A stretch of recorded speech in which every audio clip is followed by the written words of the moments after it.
دنیا کی ہزاروں بولیوں اور زبانوں میں یہ امتیاز صرف عربی زبان کو حاصل ہے کہ اسے دنیا کے 1 ارب 40 کروڑ افراد اپنے مذہبی فرائض کی ادائیگی میں لازماً سنتے اور پڑھتے ہیں، کیونکہ یہ اسلام کی سرکاری زبان ہے۔ اس کا دوسرا امتیاز یہ ہے کہ یہ بین الاقوامی انٹرنیشنل زبان ہے۔ اقوام متحدہ کی 6 منظور شدہ زبانوں میں سے ایک ہے۔ 23 عرب ممالک کی سرکاری زبان ہونے کے علاوہ کئی ممالک کی دوسری سرکاری زبان بھی ہے، اور دینی نقطۂ نگاہ سے دیکھیں تو دنیا کی کوئی بھی دوسری زبان اس کی فضیلت و اہمیت کی برابری کرنا تو دور کی بات، اس کی گرد پاک کو بھی چھو نہیں سکتی، اس لیے کہ یہ زبان قرآن کی زبان ہے، رسول اسلام صلی اللہ علیہ وسلم کی مادری زبان ہے، سنت و حدیث کی زبان ہے، اسلامی فقہ و تاریخ اور سیرت کی زبان ہے، سب سے بڑھ کر یہ کہ یہ لافانی زبان ہے۔ دنیا کی سینکڑوں زبانیں مٹ چکی ہیں، سینکڑوں مٹنے کے قریب آ لگی ہیں، اور آنے والے 100 سالوں کے دوران ماہرین لسانیات کے مطابق 925 زبانیں اس دنیا سے مٹ جائیں گی۔ انگریزی جو آج کی دنیا میں لنگوا فرینکا کی حیثیت اختیار کر گئی ہے، اس کے بارے میں بھی ماہرین لسانیات کی پیشین گوئی یہ ہے کہ آنے والے 50 سالوں میں وہ اپنی موجودہ شان اور حیثیت کھو دے گی۔ عربی زبان کی آب و تاب بڑھانے اور اسے آسان سے آسان تر بنانے کے لیے صرف و نحو اور بلاغت کی ڈھیروں کتابیں لکھی جا رہی ہیں اور لکھی جاتی رہیں گی۔ یہی نہیں بلکہ اس کے صحیح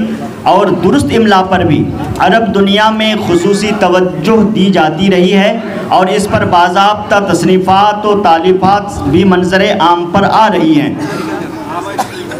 وجہ یہ ہے کہ زبان خواہ مادری ہو یا اجنبی، اسے اچھی طرح سے سیکھنے اور برتنے کے لیے اس کے صحیح املا، اس کے رموز اور اس کے اوقاف کے صحیح استعمال کو سیکھنا، اور اس کے الفاظ کو اس کے معروف اصولوں کے مطابق لکھنا بھی ضروری ہے۔ عربی زبان میں بھی املا کی بڑی اہمیت ہے۔ اگر درست املا کا خیال نہ رکھا جائے تو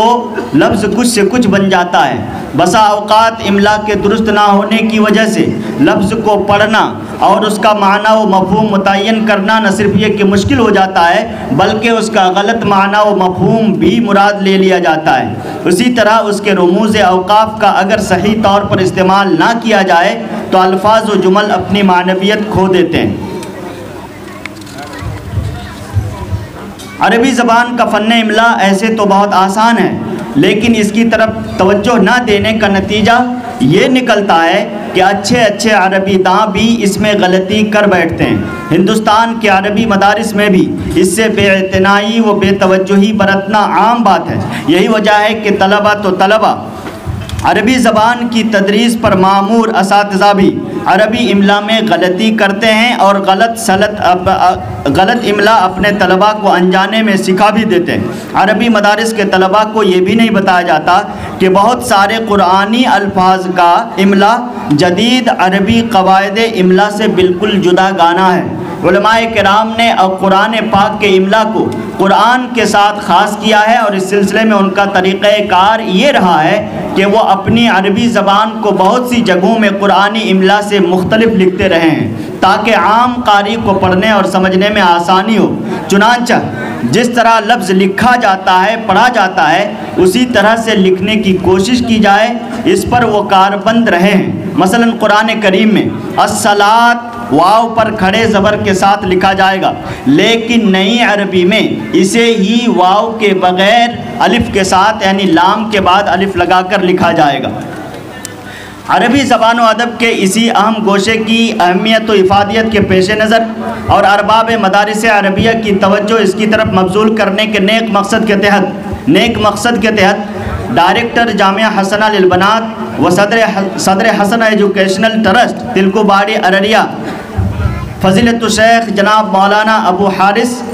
مفیض الدین الریاضی حفظہ اللہ و تولا نے مفتاح الکتابہ کے نام سے اس پر ایک مختصر مگر نہایت جامع کتاب ترتیب دی ہے، جو اس فن کے تمام اصول و ضوابط پر محیط ہے اور جسے آپ نے تقریب اجرا میں دیکھا بھی۔ مولانا ریاضی عربی زبان و ادب کے رمز شناس ہیں اور اس کا اعلیٰ ادبی ذوق بھی رکھتے ہیں، نیز اس کی خدمت ان کی زندگی کے عزائم کی فہرست میں سر فہرست بھی ہے، جیسا کہ انہوں نے بذات خود مجھے بتایا۔ زیر تبصرہ کتاب ان کے اسی بے لوث جذبہ خدمت عربی زبان و ادب کا نہایت عمدہ نمونہ ہے، جو اختصار و جامعیت کا حسین امتزاج ہے۔ ان موضوعات پر خامہ فرسائی کرتے ہوئے، یعنی املا کے موضوعات پر خامہ فرسائی کرتے ہوئے مصنف کتاب نے انہیں ذہن نشین کرانے کی خاطر جو طریقہ اختیار کیا ہے وہ یہ ہے کہ سب سے پہلے قاعدہ بیان کیا ہے، پھر اس قاعدے پر استشہاد کے لیے قرآنی آیات اور عربی امثال درج کیے ہیں، پھر اس قاعدے کی تطبیق کے لیے تمرینات درج کی ہیں، اور پھر املائی ٹیسٹ پر مبنی نہایت مفید عبارتیں درج کی ہیں۔ عبارتوں کو نقل کرنے میں اس بات کا بھرپور خیال رکھا ہے کہ ان کے بس ہو گیا 1 منٹ اور برکیف وقت کی کمی کی وجہ سے پورے مضمون کو سمیٹتے ہوئے یہ کہنا چاہتا ہوں کہ عربی زبان و ادب سے متعلق مصنف کتاب حفظہ اللہ تعالی کی اس عظیم کاوش پر میں دل کی گہرائیوں سے انہیں مبارکباد اور نیک خواہشات پیش کرتا ہوں، اور دعا گو ہوں کہ رب کریم انہیں اس کا بہترین اجر و ثواب عطا فرمائے۔ اور یہاں جو ارباب مدارس بیٹھے ہیں تشریف فرما ہیں، ان سے میں گزارش کرنا چاہتا ہوں کہ آپ عربی مدارس میں اپنے اپنے مدرسے میں املا کو بھی نصاب تعلیم کا جزو بنائیں، اور جب کہ یہ کتاب